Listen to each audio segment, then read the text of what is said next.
अस्सलाम वालेकुम व्यूअर्स। आज मैं जो आपको पौधा दिखा रही हूँ ये गुज़िश्ता 4 साल से हमारे घर पे मौजूद है और ये भी हमारे पड़ोसी ने हमको दिया था। जब उनका घर बन रहा था तो उन्होंने रखने के लिए दिया, वापस नहीं लिया इसको। और इस प्लांट का नाम है ओरिगनो। कोई ओरिगेनो कहता है, कोई ओरिगनो कहता है और मुख्तलिफ़ ममालिक में इसको मुख्तलिफ़ तलफ़्फ़ुज़ या प्रोनाउंस हैं। तो आइए इसकी पहले एक हिस्ट्री देख लेते हैं इस प्लांट की। ये पाकिस्तान और हिंदुस्तान का पौधा नहीं है और ये एशिया का भी पौधा नहीं है। दरअसल ये ठंडे मुल्कों का पौधा है और ये पाकिस्तान और इंडिया में उस वक्त आया जब गोरे यहाँ पे आए और अपने साथ लेकर आए। कहते हैं मुग़ल बादशाह शाहजहाँ की बेटी जब बहुत ज़्यादा बीमार हुई और हकीम और वैद उसका इलाज करने में नाकाम रहे तो गोरों ने उसका इलाज किया और उसके जो नुस्खे थे उसके अंदर ये ओरिगानो का पौधा मौजूद था। इसके मेडिसिनल प्रॉपर्टीज़ बहुत ज़्यादा हैं और आज भी ये पौधा नुस्खों में इस्तेमाल किया जाता है। हमारे यहाँ तो ज़्यादा इस्तेमाल नहीं होता लेकिन वेस्टर्न ममालिक में बहुत ज़्यादा इस्तेमाल होता है। तो देख लेते हैं इसकी प्रॉपर्टीज़ क्या हैं। सबसे पहले इसका ऑयल या एक्सट्रैक्ट निकाल कर मुर्गियों में बहुत ज़्यादा इस्तेमाल होता है और मुर्गियों की अक्सर बीमारियां इससे ख़त्म हो जाती हैं। मुर्गे के अंदर जो बैक्टीरिया ज़्यादातर होते हैं उनके नाम ये हैं। स्टेफाइलोकोकस, ये किसी भी ज़ख़म में पस वगैरह पैदा करता है। ये साल्मोनेला, ये जरासीम टाइफाइड पैदा करता है। ई कुलाई, ये झिल्लियों की सोजिश पैदा करता है। जितने भी मेम्ब्रेन्स होते हैं, दिल की मेम्ब्रेन होती है और कलेजी की मेम्ब्रेन होती है और आंतों की जितनी भी मेम्ब्रेन्स होती है उसमें सोजिश पैदा करता है। बैसिलस सबटिलिस, तो ये जो जरासीम होता है ये फेफड़ों की सोजिशों में काम करता है और टीबी की कैफियत पैदा करता है मुर्गियों में। क्योंकि मेरे पास मुर्गियाँ भी पली हुई हैं और एज ए डॉक्टर मुझे इन चीज़ों का इल्म है तो मैं लगे हाथों ये भी बता देती हूँ। और ये जो पार्ट है जिनके पास मुर्गियाँ हैं और ओरिगेनो है तो उनकी मालूमात में इजाफा करेगा। यानी ये एक एंटी माइक्रोबियल है और बैड बैक्टीरियाज को बहुत जल्द ख़त्म कर देता है। इसके अलावा इसके अंदर जो प्रॉपर्टीज़ हैं उसमें बहुत ज़्यादा विटामिन ए, विटामिन के और पोटाशियम और इसके अलावा बहुत सारे फ्लेवोनॉइड्स और बहुत सारे अदर मिनरल्स होते हैं। चलें ये चैप्टर यहीं क्लोज करते हैं। ओरिगनो दरअसल 2 अल्फाज से मिलकर बना है। पहला लफ्ज़ है एट्रोज यानी माउंटेन और जेनिस यानी जॉय यानी ऐसा पौधा जो माउंटेन्स के ऊपर अपने आप को बहुत खुश महसूस करता है। आपको पता ही है जो माउंटेन्स होते हैं वहाँ का जो टेम्परेचर होता है बहुत अच्छा और ठंडा होता है। तो 10 डिग्री सेंटीग्रेड से लेके 25 डिग्री सेंटीग्रेड पर बहुत ही अच्छा ग्रो करता है और नमी में तो बहुत अच्छा ग्रो करता है। ह्यूमिडिटी इसके लिए तकरीबन 50 से लेके 60-70 तक बेहतरीन होती है। ये पौधा ऑर्नामेंटल प्लांट है और लैंडस्केपिंग के लिए इस्तेमाल होता है।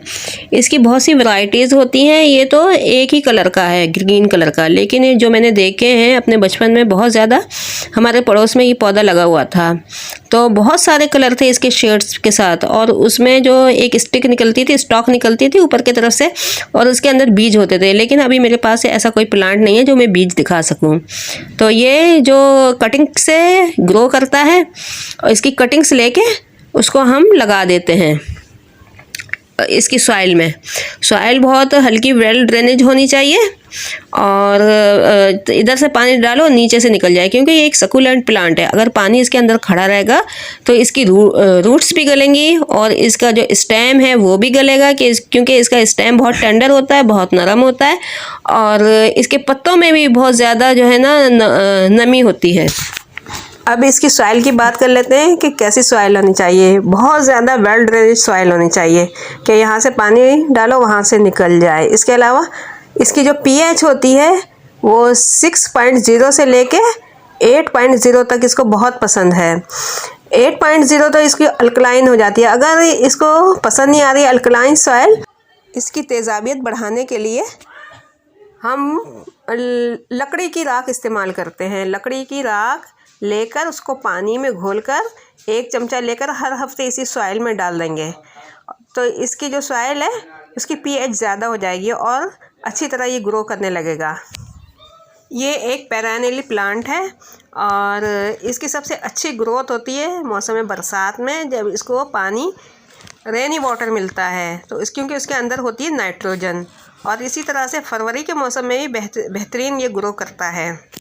सर्दी और शदीद गर्मी इसके लिए नाकाबिले बर्दाश्त होती है और ये बहुत ज़्यादा छोटे पत्ते कर लेता है और सख्त स्ट्रेस में होता है। लेकिन सर्दियों में भी इसको अगर 6 घंटे की लाइट मिल जाए, सनलाइट मिल जाए, तो ये अच्छी तरह से ग्रो करता है। और गर्मियों में इसको रोज़ाना शावरिंग करें और जब भी पानी खुश्क हो जाए इसकी सॉइल देखें, चेक करें। 2 इंच अंदर तक अगर सॉइल खुश्क है तो इसको वाटरिंग कर दें। इस तरह से ये गर्मियाँ बर्दाश्त कर लेगा।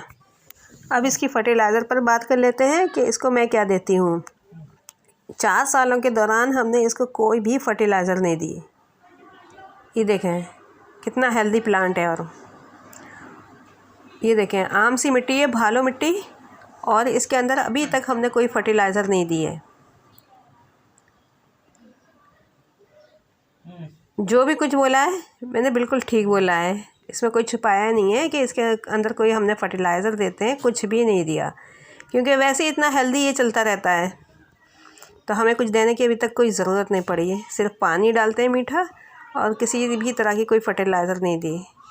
और माशाल्लाह प्लांट की हेल्थ देखें। हालांकि हर वक्त इसकी कटिंग होती है, प्रूनिंग होती है, जो भी ले जाना चाहता है अपने घर ले जाता है। और एक बात और, इसको अजवाइन प्लांट भी कहते हैं। इसकी वजह यह है कि इसके अंदर पत्तों में से अजवाइन जैसी खुशबू आती है। हालांकि अजवाइन दूसरी चीज़ है और ओरिगेनो अलग है, प्लांट है, लेकिन इसको अजवाइन प्लांट भी हम लोग अपनी ज़बान में कहते हैं। और अजवाइन के जो पौधे होते हैं वो सौंफ की तरह होते हैं, लंबे लंबे, और उसके पत्ते बहुत बारीक होते हैं। बाज़ दफ़ा गुलाब के पौधों में से चाय जैसी खुशबू आती है, लेकिन वो गुलाब का पौधा चाय नहीं बन जाता, चाय का पौधा नहीं बन जाता।